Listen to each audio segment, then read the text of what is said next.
Aí o Guedes vai para a mídia e diz assim, tá para sair um verdadeiro meteoro nas contas públicas.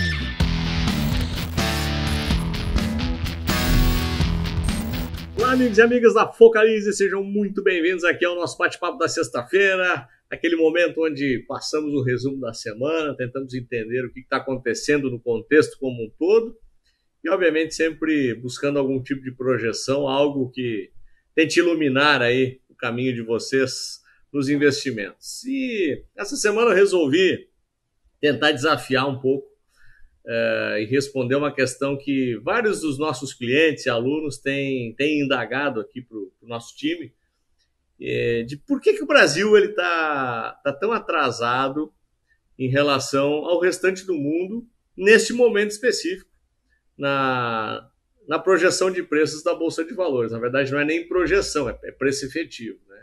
Eu posso mostrar aqui para vocês, por exemplo, o que está acontecendo no mercado da Europa, né? Hoje, especificamente, o que aconteceu aqui? Tivemos fechamento na máxima. Nós podemos ver o que aconteceu com S&P, nova máxima, e assim por diante. Então, é Dow Jones, Nasdaq, S&P, Eurostock, todos esses mercados oferecendo máxima histórica e quando a gente traz o índice Bovespa para a pedra, o que a gente encontra é uma semana, ou a nona semana seguida, fazendo mínima. E aí, olhando o contexto como um todo, o que a gente busca? A gente busca tentar entender o que acontece.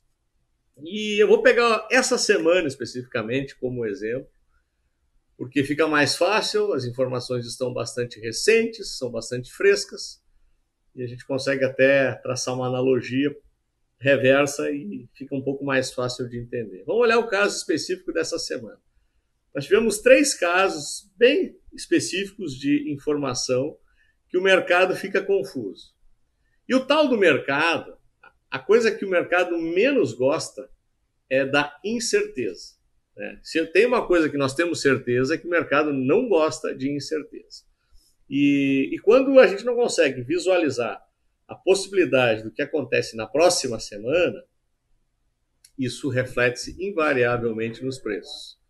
Porque, por exemplo, a subida de taxa de juros no Brasil não está tendo uma influência tão séria nos principais ativos. Claro que tem uma influência principalmente em ativos ligados à construção civil, varejo, que são diretamente impactados pelo aumento do custo de financiamento. Mas, de uma forma geral, o impacto é menor do que o esperado. Mas por que isso? Porque o Banco Central colocou um componente de previsibilidade. Ele termina uma reunião, ele já antecipa o que pode acontecer na próxima e já dá o viés da outra também. E não tem trazido muita surpresa, no sentido assim, diz que vai subir meio, sobre 1,5. Não, poderia ser 0,75 a 1, subir 1. Na próxima já antecipou que vai ser 1.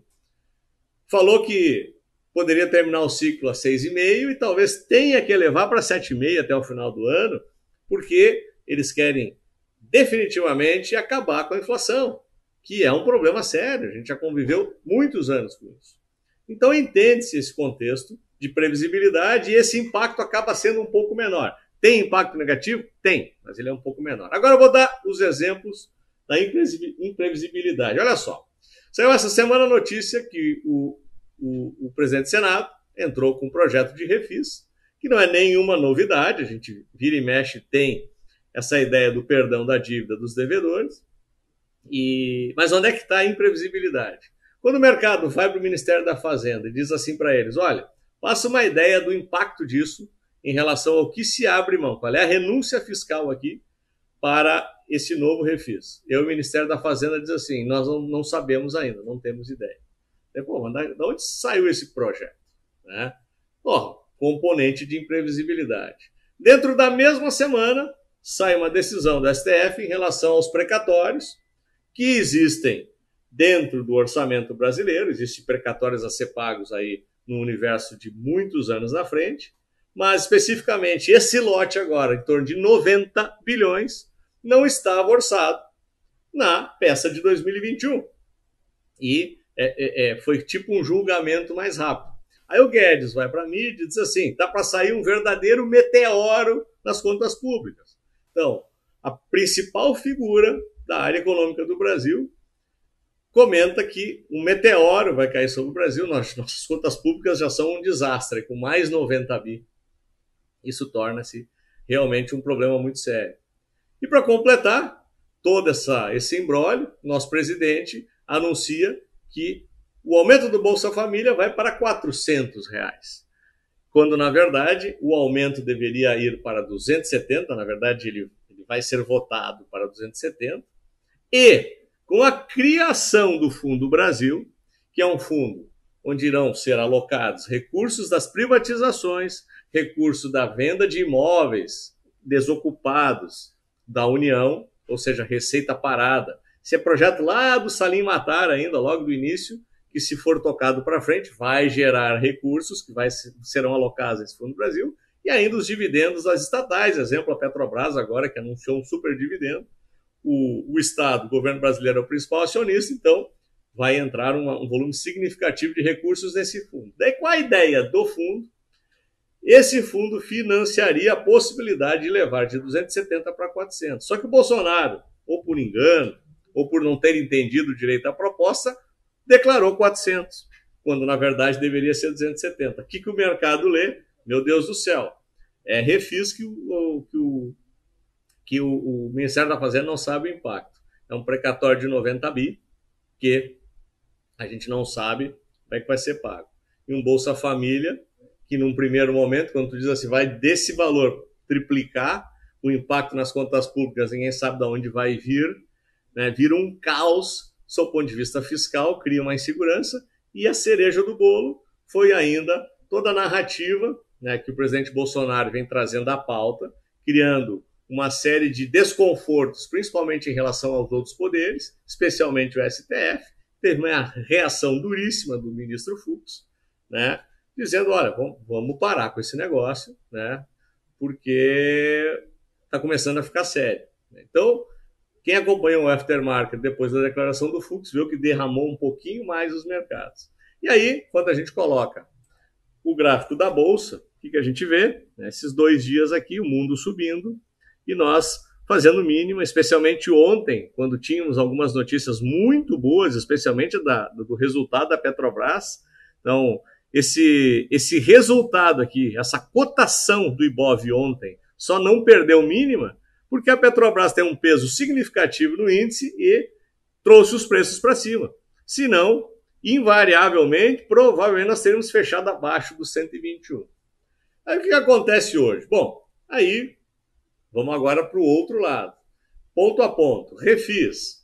Bom, refis tem que passar pela CCJ, da CCJ vai para o plenário, tem que ser aprovado, vai para a Câmara, que tem que ser aprovada em 2 sessões de votação, tem que passar pela aprovação do presidente, enfim, tem uma via crucis para ser percorrida até isso ser aprovado. Até lá já se entendeu melhor, então o bicho pode não ser tão feio quanto parece. Precatório, já existe a prerrogativa, já se abriu essa prerrogativa, inclusive o governo já está entrando com um decreto para os super precatórios, ou seja, os precatórios acima de 70 milhões poderem ser parcelados, ou seja, o impacto desses 90 bi serão bem menores e poderão ser encaixados dentro da peça orçamentária. Então já o bicho não ficou tão feio que nem antes.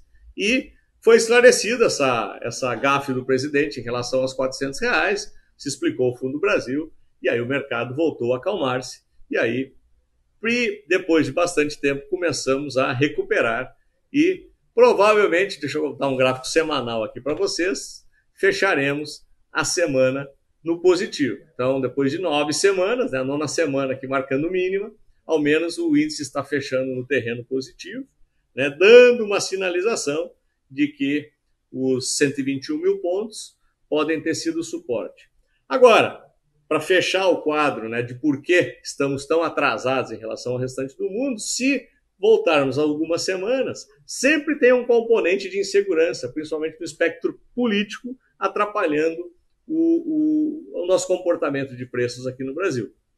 Então, esse elemento, sem dúvida nenhuma, eu afirmaria com bastante dose de certeza, está atrapalhando bastante. Agora, olhando sobre o aspecto gráfico, o que a gente tem aqui? Que leitura dá para fazer? Tá? do mercado que a gente está fazendo. Bom, com a retomada dos preços, agora são 5 horas, está no leilão de fechamento, praticamente estamos recuperando a média de 21 semanas, respeitamos no limite aquele suporte traçado pela linha da cabeça do pivô de alta, ou seja, esse suporte dos 121 mil pontos são muito importantes e principalmente essa figura deixada no gráfico semanal dá uma sinalização de que foi testado com um fechamento positivo, poderíamos operar uma reversão a partir de agora. E pelo gráfico diário, vou colocar o gráfico diário aqui para vocês, nós temos a média de 9 tangenciando esse movimento, mas a partir do rompimento da média de 9, poderíamos ter uma retomada do movimento ascendente. Muda a tendência terciária? Não muda a tendência terciária, ela só muda a partir do momento que recuperamos a média de 21 períodos e rompermos o topo prévio, que hoje está na faixa dos 126 mil pontos. Para a próxima semana, não consigo projetar algo nessa natureza. Qual é a sua aposta para a semana que vem, Momberger? Eu aposto que teremos uma semana de alta nos principais ativos, dado aos esclarecimentos de todas as questões que eu coloquei aqui, dado o resto do mundo puxando, né, locomotiva puxando, nós temos que ter uma reação ao menos parecida e eu acredito que tenhamos aí uma performance um pouco mais ascendente na próxima semana, ou até daqui a 2 semanas. Vamos dar uma olhadinha no comportamento do dólar, que é importante também. O dólar, que em função da mão contrária, né, se a gente tem pressão sobre os ativos de risco, geralmente o dólar anda na mão contrária. Na minha visão, até segurou bem, estamos lateralizados, né, o dólar ele vem batendo na resistência dos 5,30 e o suporte dos 5,08. Então foi 1, 2, 3, 4, 5, agora a 6ª vez batendo nesses dois extremos. Então aqui nada se define antes do rompimento dos 5,30, que daria uma reversão para a alta da moeda, ou abaixo do 5,08, que seria a reversão para a baixa. Então eu acho que a moeda vai se manter ainda um pouco mais neutra nesse momento. Eu vou montar o gráfico dos estrangeiros para vocês e vocês verificarão que os estrangeiros voltaram a virar a mão de novo, voltaram a ficar comprados na moeda. E o DI, pessoal? Bom, o DI não poderia ser muito diferente, tendo em vista, inclusive, a afirmação do Comitê de Política Monetária que o ciclo aumenta. A taxa intermediária, que é essa taxa 23, 24, 25 até 26, ela tem que precificar. Então, ela reprecifica e sobe. A boa notícia é que a taxa um pouco mais longa, ela subiu bem menos proporcionalmente. Então, aparentemente, esse cenário está sendo bem visto pelos mercados. Ou seja, tem oportunidade na renda fixa para essa faixa do meio, né? Então, se for para se posicionar, a nossa recomendação até seria a possibilidade de ficar nessa taxa intermediária, mas o DI está simplesmente seguindo o que tem que ser feito. Bom, comportamento lá de fora eu mostrei, e eu queria mostrar para vocês rapidamente aqui como está a situação dos estrangeiros. Vejam só, começamos a ter a volta gradativa, ainda pequena, né? Estamos fechando aqui a semana com perto de 1 bilhão de entrada, mais ou menos, e eu queria mostrar rapidamente aqui para vocês como é que está o fluxo do dólar. Então, repare que semana passada eu mostrei que estava vendedor, e olha só, viraram a mão, bonito, e voltaram a ser compradores. Permanecem neutro em bolsa.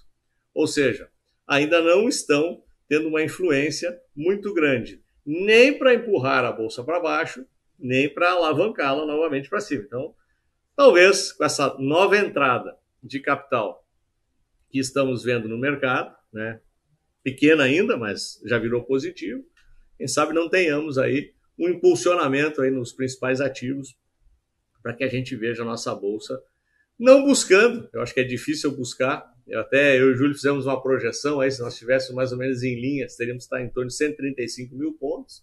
Estamos aí em 122, estamos bastante atrasados, mas eu já ficaria muito feliz se testássemos novamente a região dos 126 mil pontos. Pessoal, qual é a sua visão? Né? Consegue ter essa mesma linha de raciocínio que eu passei aqui para vocês? Vocês enxergam a possibilidade de, a partir desse momento, encontrarmos oportunidades e retomarmos o movimento de alta para buscar o atraso em relação aos nossos pares internacionais ou continuam pessimistas e o Brasil continua essa confusão eterna e a bolsa continua caindo? Escreve para mim aqui, adoro quando vocês escrevem, adoro interagir com vocês e essa troca eu acho super construtiva e aprendemos todos juntos com tudo isso. Desejo um ótimo Dia dos Pais para quem ainda tem pai, desejo que recebam as felicitações para quem tem filhos, tenham um fim de semana espetacular e espero vê-los no nosso próximo vídeo. Se gostaram, é só dar o like, é só inscrever-se no canal, bota no sininho, assina o nosso canal do Telegram que você será sempre notificado com todas as nossas novidades. Até mais!